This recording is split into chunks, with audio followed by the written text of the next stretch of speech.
In this presentation, I want to introduce some Ayurvedic food therapy. And I'll tell you that the sole source for this information comes out of Michael Tierra's Planetary Herbology book. So in both Ayurveda and in Chinese medicine, the digestive tract is considered pretty much universally the place where all disease comes from. And what we eat either protects us, supports us, and protects us from disease, or it ultimately, slowly over time, deteriorates our system and sets us up decreases our resistance and sets us up for disease. So if our diets are not properly balanced, and in the Chinese tradition and in the Ayurvedic tradition, the diet's balanced to the needs of the person, right? To the person's constitution. So and also to the seasons, I should say. So if the diet isn't properly balanced to the person's constitution and to the seasons, then it's really hard to stay healthy. And it kind of messes up the energetics and all kinds of other issues. And so, it's hard to be in harmony in that kind of a situation. So consequently, diet represents a very fundamental piece of the health picture in these traditions. And I would argue that we might not think about it the same way, but I as a naturopathic doctor, I would also argue that all disease begins in the gut. And that's a very big issue, or I should say most disease begins in the gut. All right, so there is not any one diet for every person, right? And that's a question that I get asked all the time. What's the best diet? What diet should I eat? That's a very loaded question, right? There isn't one single diet for every person or for all the seasons. Things, we have to kind of be in this state of flux. However, there are therapeutic diets that can be designed to meet the needs of that individual and facilitate health and healing. So that's kind of what we're going to look at this from an Ayurvedic tradition. And like I said, this is not my area of expertise. It's actually not even close to an area of expertise, but it is pretty interesting. And as I've been kind of preparing for this class, I've been digging into a whole lot of resources, and I found this fascinating. And so I wanted to include it. Even though this is an herbal medicine class, this fits into our content. Okay, so if you recall, when we look at Ayurveda, we talked about the tridosha, which is essentially the relationship between the physical and the psychological processes in a person. And also these different doshas assert certain energetic qualities, and those energetic qualities can be carried over to herbs and foods. So what we're going to do is we're going to talk a little bit about Ayurvedic food therapy from the perspective of the doshas. So before that, what I think would be fun for you to do is for you to determine your prakriti, which is essentially your basic constitution. So I don't know if we used this term in our earlier lecture. I'm sure I did. But basically, your prakriti is determined at the moment of your conception. And it relates to all your inherited stuff, both physical and emotional. And now the more we learn in biology right now, we're talking a lot about how emotions influence our genes, right? So it's so interesting that we've come so far, but we've almost gone into a complete circle where we're circling back, and we're actually finding evidence to support these concepts, which have been around forever and ever, right? So in Ayurveda, they say that your basic constitution is determined at the moment of your conception, and it's related to these physical and emotional states, which I think is so interesting. So your prakriti essentially relates those qualities, or I should say relates to those qualities that are stable. So we do experience temporary changes, but those are, not stable. Like, gaining a couple pounds or feeling a little anxious or having a little infection or something. those are going to be in flux. But your eyes aren't going to change from blue to brown. Your shape of your face isn't going to change, right? Those kinds of things don't change. So essentially your constitution or your prakriti is brought to, or is enlivened or energized by those three main doshas that we mentioned in our earlier lecture. The three main doshas are vata, pitta, and kapha, loosely translated into air, fire, and earth. So all of us have in our constitution some combination of these doshas. It's not very common to find somebody that's like all kapha. Usually when you go and figure out your constitution, you'll be certain percent kapha, a certain percent pitta, however. Usually there's at least two, and sometimes all three will be represented. So when you have two doshas equally represented, you would be when you have two doshas equally or nearly equally, you would say you're, let's say it's vata and pitta. You'd be vata pitta predominant, pitta kapha, those kinds of things. If you were all three, you would be vata pitta kapha predominant. So I linked you to this this is the site I talked about in that previous video. So if you click on this link, you go to BannonBotanicals.com, and if you click right on that link, it will take you to a page where you can take this quiz. It's free. You don't have to make an account or anything. You can make an account if you want to, but you don't have to.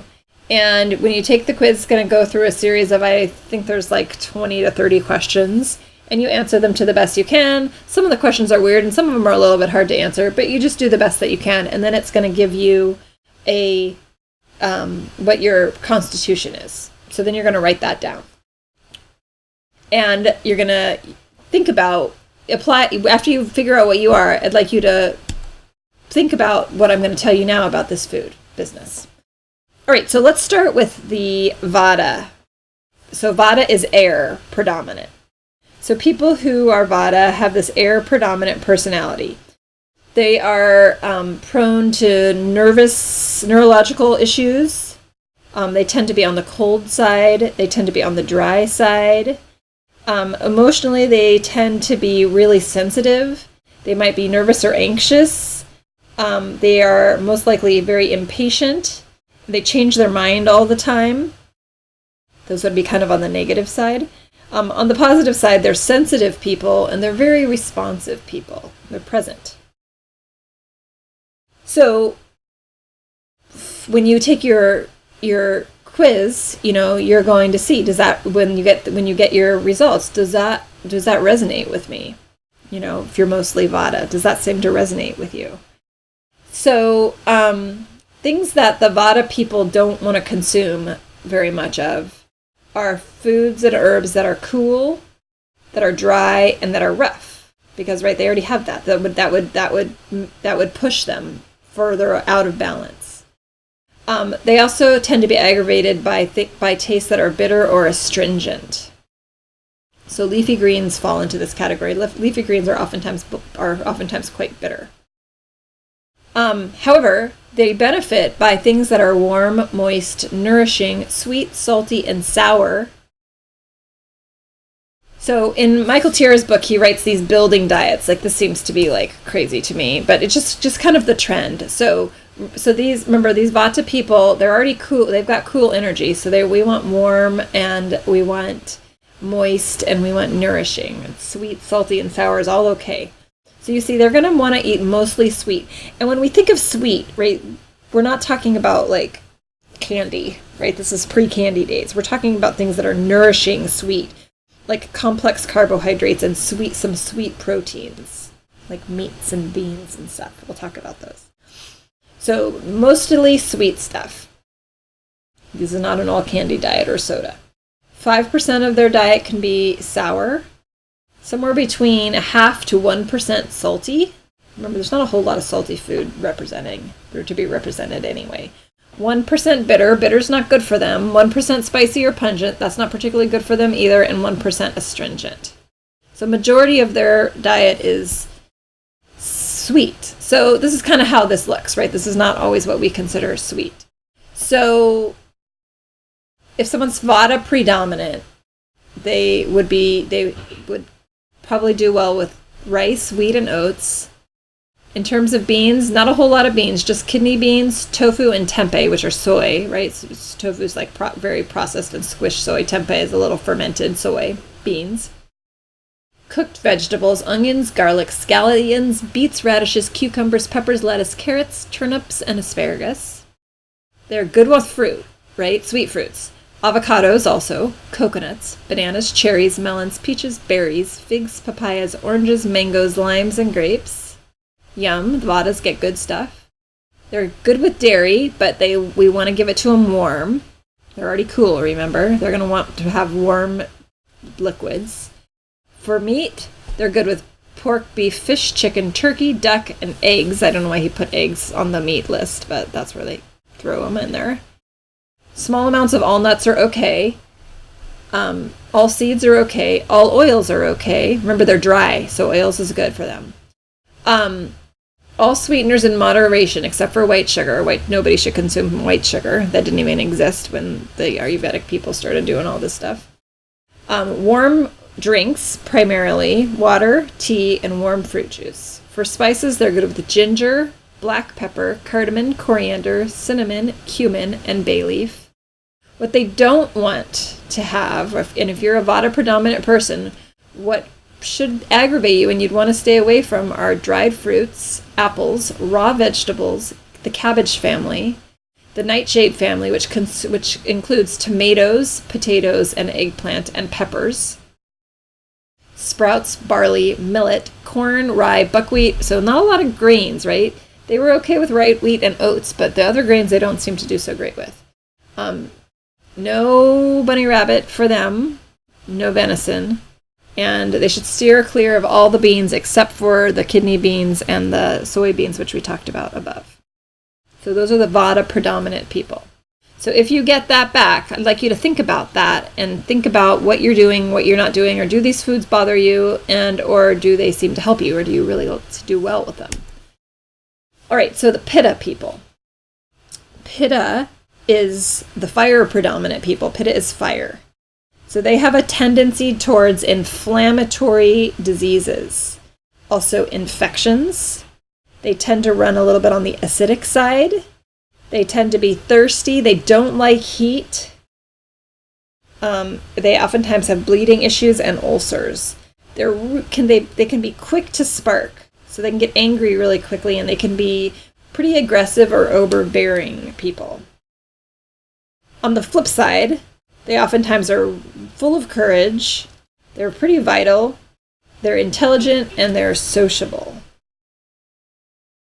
All right, so foods that increase fire are things that are spicy, warming, salty, sour, and those should be avoided in the Pitta world.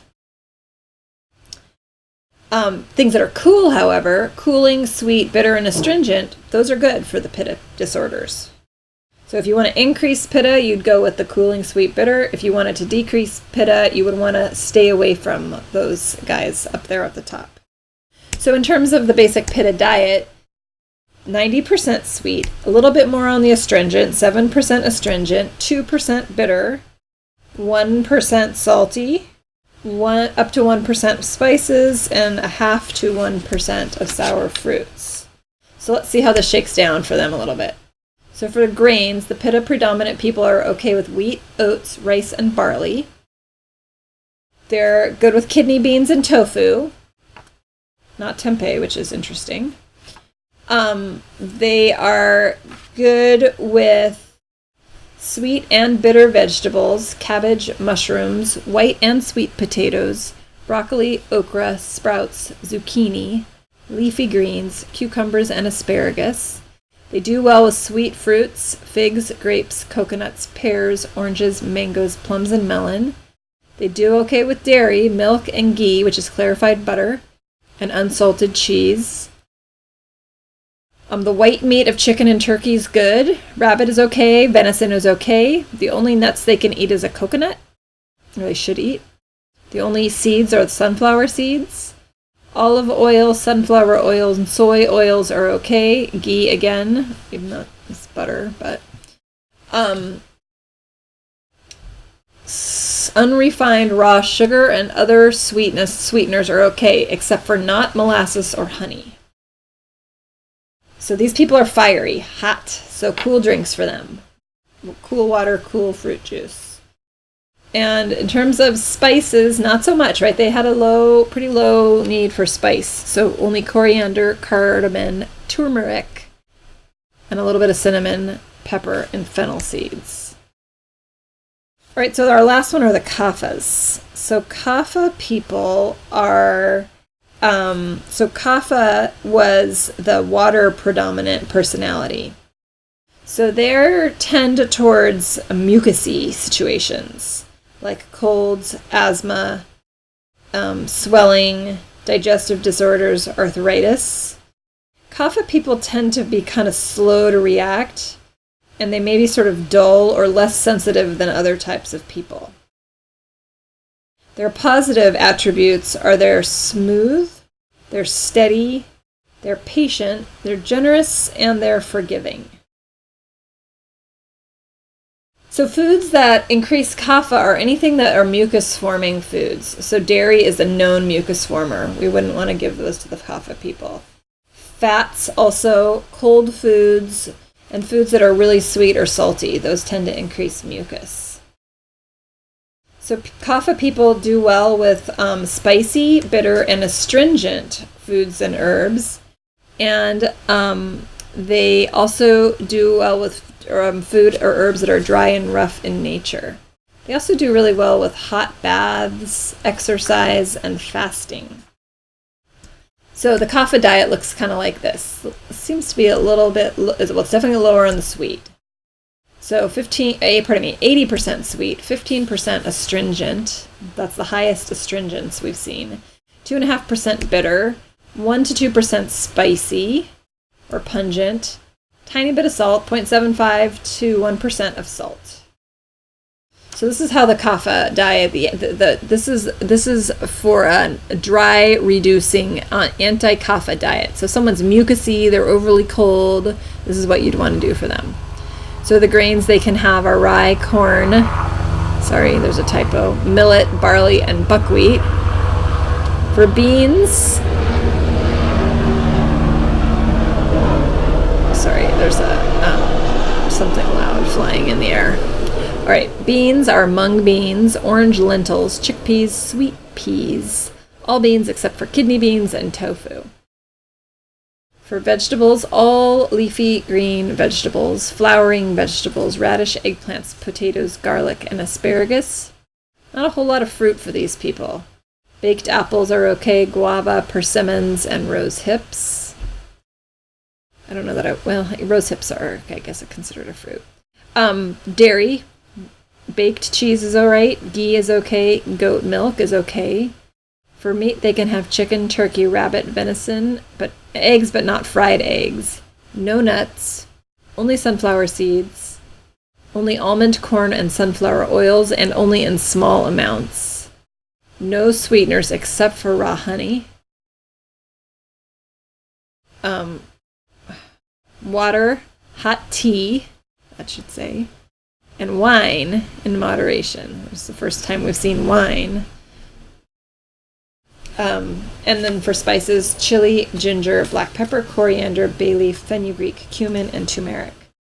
So what I'd like you to do, again, and I'll type this up for you for our discussion this week, I'm going to have you take your quiz and see your constitution, and then think about it a little bit. First, see if you resonate with the type of constitution you are, and then see how the diet see if you're consuming things that you traditionally shouldn't be. Remember that most of us are a combination, so we're not all or one. So you kind of have to merge some of these things together.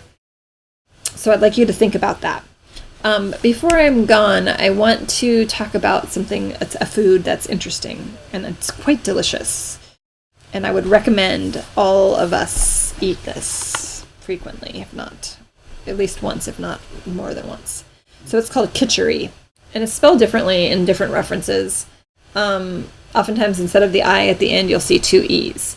So khichdi is regarded in India as the food of the gods. It's the most perfect, balanced, healing food, according to Ayurveda. Historically, the khichdi is said that if you eat only khichdi for 3 weeks, all diseases can be cured. That's a pretty sweeping claim.